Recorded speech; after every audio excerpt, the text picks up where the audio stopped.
Allahumma sholli ala Muhammad. Kurang bukti gimana kiainya pada santrinya. Udah hikmah-hikmah, karomah-karomah sudah ditampakkan oleh Allah, ketinggian ilmunya sudah ditampakkan oleh Allah. Namun pada kenyataannya mereka tetap mengingkari.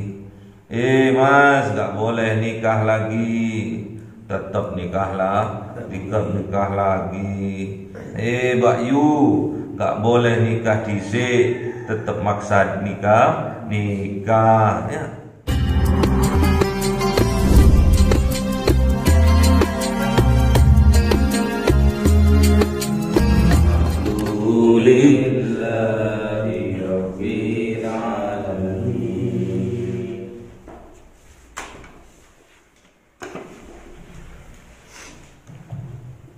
Kalamun qadimullah yumallu samamuhu Tasda'an qawli wa bihi waliyati bihi astaghfi min kulli da'i wa nuruhu dalilul liqalbi tajani wa hayrati Faya Rabbi mati'ani bi sirri hurufihi wa nawwir bi sam'i wa qalbi wa muqalati wa habli bihi fathan wa ilma wa hikmatan wa anis bihi ya Rabbi bil qawli wa shadi wa salli wa sallim kulla yawmin wa laylatin ala man bihi rahman yaqbalu tawbati wa ali wa ashabi kiramin a'immatin bihim yaghfirul ghaffaru dhambi wa zallati. A'udzu billahi minasy syaithanir rajim. Bismillahirrahmanirrahim. Surah Ali Imran 183. Mas. Bismillahirrahmanirrahim. Alladzina qalu innallaha ahida ilaina alla nu'mina li rasulin hatta ya'tiyana bi qurbanin ta'udul qulubuna. Sadaqallahul azim. Bismillahirrahmanirrahim.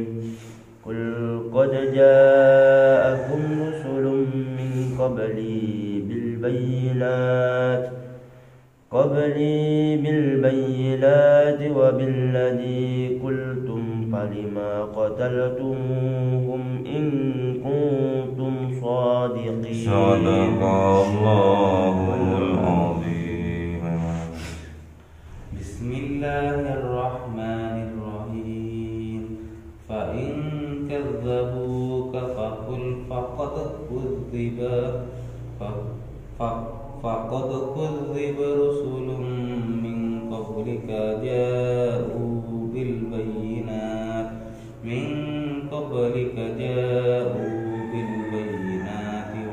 waz-zuburi wal kitabil munir. Sadaqallahul azim. Bismillahirrahmanirrahim. Alladzina qalu, orang-orang yang qalu berkata mereka, innallaha, sesungguhnya Allah, ahida ilaina, berjanji kepada kita, alla nu'mina, agar tidak beriman, li rasulin terhadap para rasul, hatta ya'tiyana sampai para rasul itu ya'tiyana mendatangkan kepada kita bi kurbanin dengan hewan kurban atau dengan kurban ta'kuluhun nar yang dimakan atau disambar oleh api.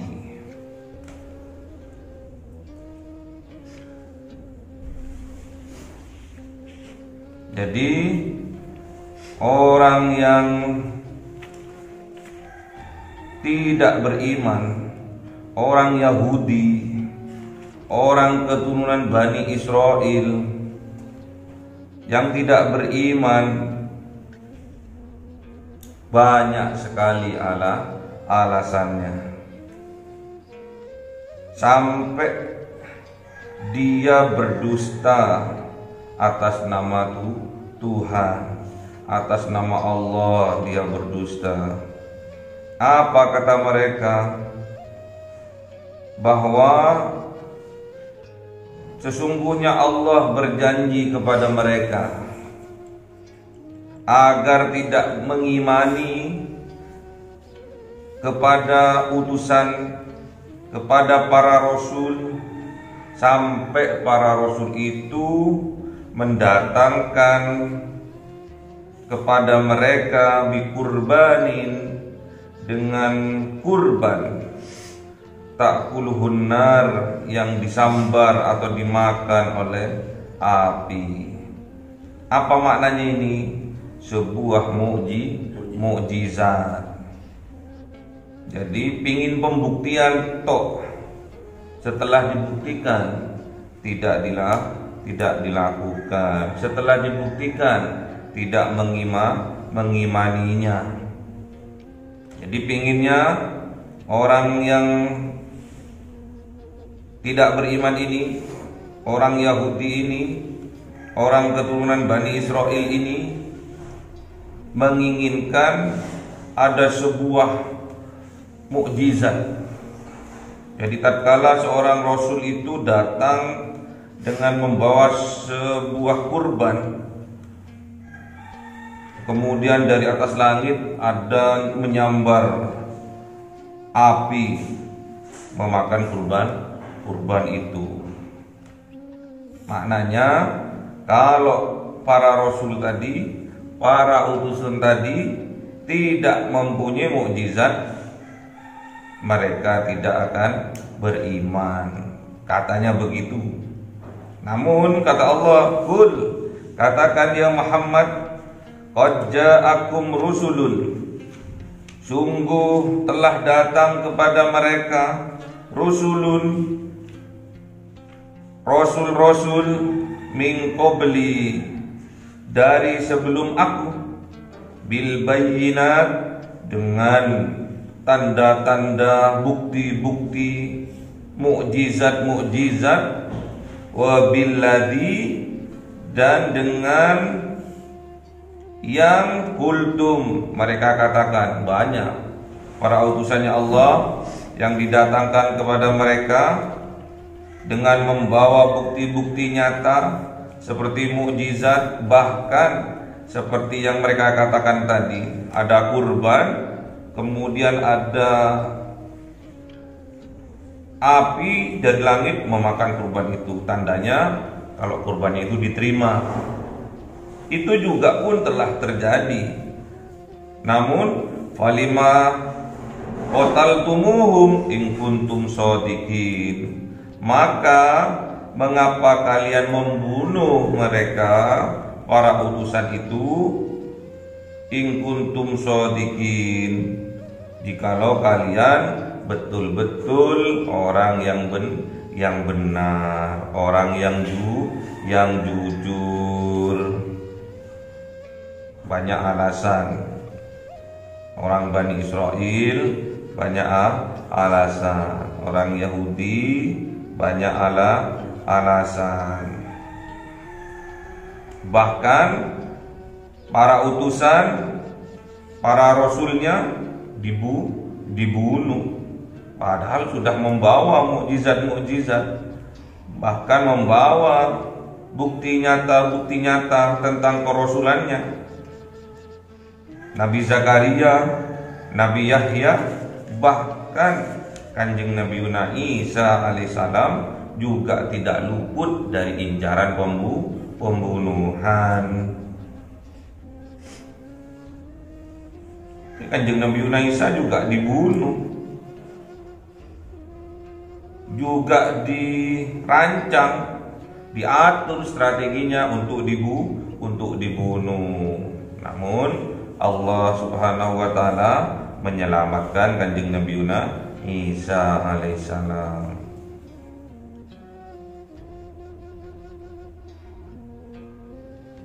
Jadi tatkala petunjuk itu datang melewati para utusan, kalau sekarang melewati para penerus-penerus, para pewaris-pewaris dari para utusan, yaitu para ulama, dengan membawa bukti nyata, membawa Al-Quran, membawa Alkitab dan hikmah, karomah-karomah, kesaktian-kesaktian, itu juga termasuk hikmah. Ada sebagian ulama menafsirkan hikmah itu adalah karomah, kedikjayaan, sakti. Kiainya sakti, ulamanya punya kelebihan masing-masing. Toh itu pun tidak akan membuat orang beriman, karena yang menentukan orang itu beriman tidaknya hanya Allah Subhanahu wa ta'ala. Selain Allah nggak bisa. Makanya kita sebagai penerus dari para nabi, para rasul, yang disebut dengan para ulama, alim ulama, jangan sampai ada rasa sombong di dalam hati ketika kita bisa mengislamkan orang yang non muslim, bisa menjadikan orang yang non muslim masuk Islam, menjadi seorang mu'allaf. Jangan sampai di dalam hati kita terbesit, terlintas ada kesombongan. Kalau enggak gara-gara aku, dia itu enggak akan masuk Islam. Kalau enggak gara-gara aku yang nolong, dia itu enggak akan sukses. Kalau bukan gara-gara aku yang membantu dia, dia akan berhasil seperti hari ini. Kalau enggak gara-gara aku yang bantu mengobatinya, enggak akan dia sembuh. Semuanya di aku. Ya. Itu tandanya ada penyakit, ada ujub di dalam hatinya. Makanya ciri-cirinya orang munafik, tatkala ia berkata, tatkala dia berucap, tatkala dia berbicara, kebanyakan berdusta. Kalau itu ada di dalam hati kita, ada di dalam jiwa kita sifat-sifat yang demikian, cepat-cepat kita bertaubat, minta ampun kepada Allah. Gak usah kita berbohong lagi. Itu akan merusak diri kita. Gak usah kita banyak alasan lagi, itu dan lain sebagainya. Tatkala sebuah tugas, sebuah perintah tidak dikerjakan, gak usah. Akui, introspeksi diri, akui kalau memang salah. Harus legowo, harus lapang dada, minta maaf dan bertaubat kepada Allah. Banyak alasan disuruh infak sedekah, banyak alasan. Belum banyak untungnya lah. si belum sukilah, si belum dapat penglaris dah. Banyak alasan. Disuruh ibadah, si sibuk lah, si banyak pelanggan lah. Pokoknya banyak alasan ya. Itu tandanya ada penyakit di dalam hati kita. Makanya ciri-ciri munafik yang diajarkan oleh Rasulullah, buatlah introspeksi diri kita. Jangan sampai ciri-ciri munafik bersemayam di dalam jiwa kita. Itu penyakit. Disuruh infak sedekah gak mau. Wis sugih disuruh infak sedekah malah medit, malah pelit, banyak alasan.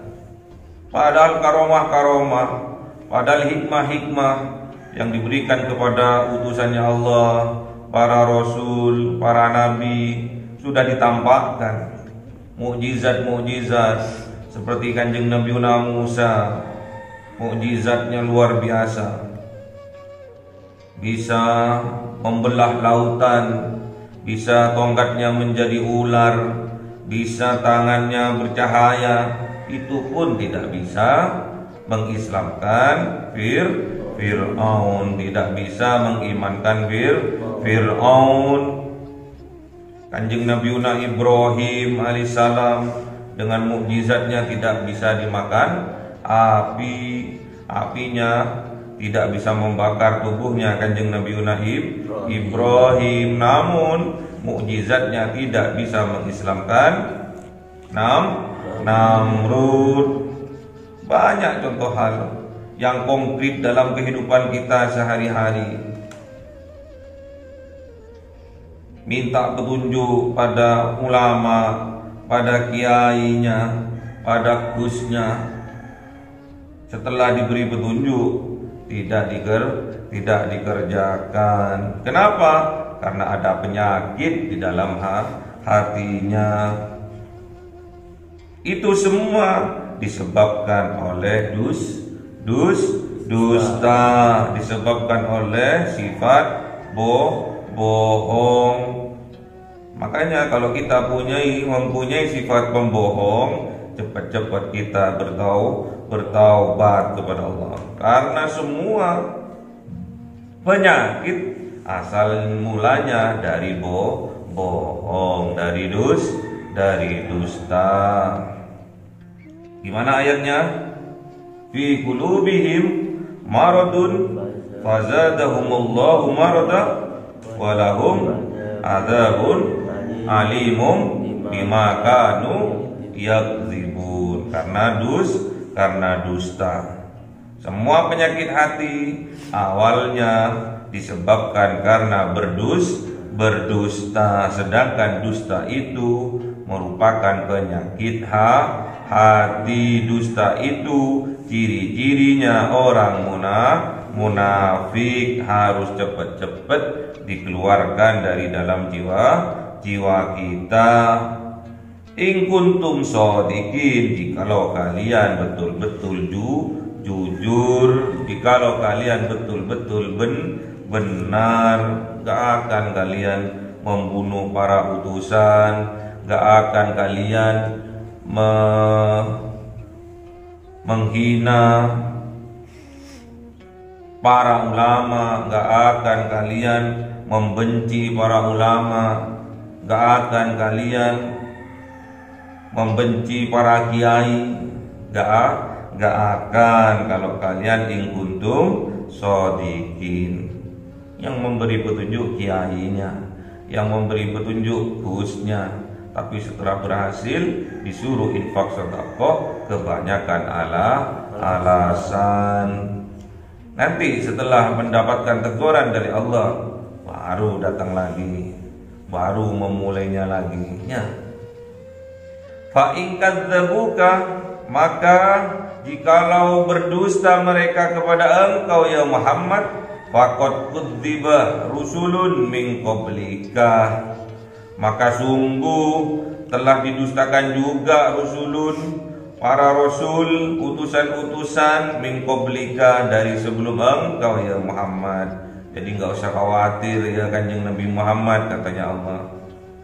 Kalau mereka suka berbohong, dulu para utusan sebelum engkau itu sudah sering dibohongi juga oleh kaumnya. Jadi sampean enggak usah getun, enggak usah kagetan, enggak usah gumunan.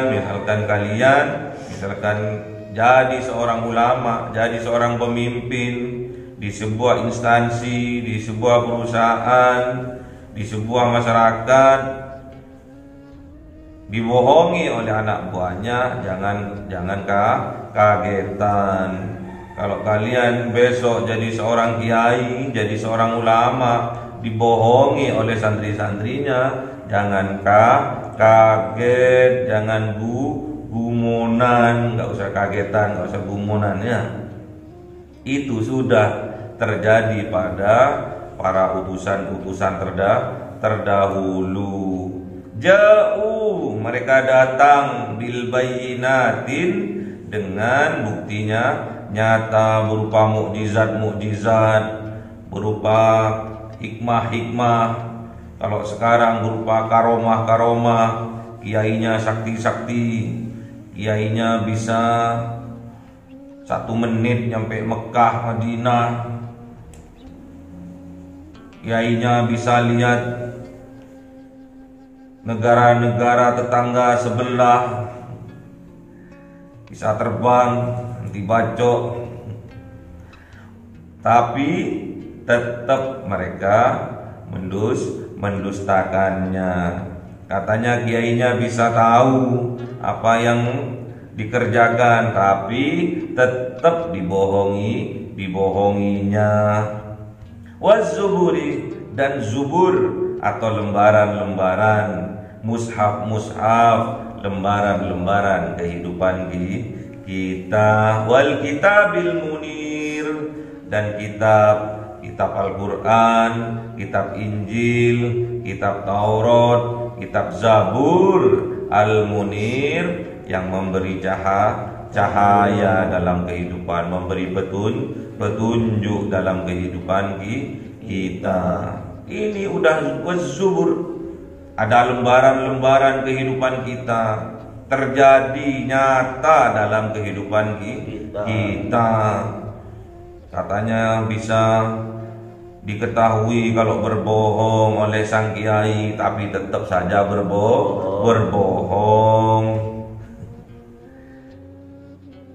Tatkala melakukan maksiat, katanya langsung ditelepon oleh sang kiai, mas, jangan bermaksiat mas, tapi tetap berbohong, tetap banyak alasan. Semua karena disilaukan oleh dunia. Ada seorang santri yang lagi umroh ke Mekah, Madinah. Waktu itu ada di Raudah, ngasih kabar pada sang kiainya, ngasih kabar pada Gusnya, Gus, saya sekarang berada di Raudah. Terus sang kiai memberi nasihat, memperbanyak mengaji, memperbanyak zikir dan berdoa, mumpung diberi kesempatan bisa masuk ke Raudah. Saking asiknya sang santri dengan sang kiai, ber-WA-an, ber-BBM-an waktu itu. Kemudian sang kiai bilang, "Hei mas, jangan nunduk tok, jangan mencet-mencet HP tok, delok, lihat di depanmu ada siapa." Ternyata sang kiainya udah ada di depannya. Sang kiainya sudah hadir pas di depannya, wujud nyata. Kemudian sang santri memeluknya sambil menangis. Terus sang kiai bilang, "Ojo nangis." Kok dilalah, suatu hari sang santri melupakan janji-janjinya, berdusta tatkala diberi amanah, mengingkari tatkala diberi amanah, berkhianat, tatkala berjanji mengingkari. Hati-hati, kita harus bisa introspeksi diri. Masih kurang apa? Bukti-bukti nyatanya Allah, mukjizat-mukjizatnya Allah dari kanjeng Nabiuna Ibrahim, dari kanjeng Nabiuna Musa, dari kanjeng Nabiuna Isa yang bisa menghidupkan orang mati. Bahkan kanjeng nabinya yang namanya kanjeng Nabiuna Isa tidak luput dari incaran pembunuhan. Bukan cuma sekedar difitnah, bukan cuma sekedar dijelek-jelekan, tapi tidak luput dari incaran pembunuhan. Kurang bukti gimana kiainya pada santrinya. Udah hikmah-hikmah, karomah-karomah sudah ditampakkan oleh Allah, ketinggian ilmunya sudah ditampakkan oleh Allah. Namun pada kenyataannya mereka tetap mengingkari. Mas, gak boleh nikah lagi. Tetap nikah lagi. Mbak Yu, gak boleh nikah dhisik. Tetap maksa nikah. Ya. Katanya kiainya sakti, katanya kiainya punya karomah. Tapi kalau sudah disilaukan oleh dunia, semuanya itu tidak berguna, malah ditutupi hatinya, dihijabi hatinya. Namanya itu kafir, tidak mau petunjuk dari Allah. Semoga kita diberikan kekuatan oleh Allah sehingga Allah tetap menjaga keimanan kita di dalam dada kita, tetap meningkatkan keimanan kita sehingga kita menjadi orang yang bertakwa. Allahumma arhamna bil Qur'an waj'alhu lana imaman wa nuran wa hudan wa rahmah. Allahumma ذكرنا minhu ma nasina wa 'allimna ما جهلنا warzuqna tilawatahu ana al-laili wa atrafan nahar waj'alhu lana hujjatan ya rabbal alamin. Cahaya 1000 bulan yang dimasukkan oleh malaikat ke dalam hati seorang hamba pilihan atas perintah Tuhannya, memancar dengan dahsyat penuh cinta, menembus relung-relung jiwa yang gelap penuh nista, berubah menjadi terang penuh kasih sayang. Itulah Lailatul Qadar.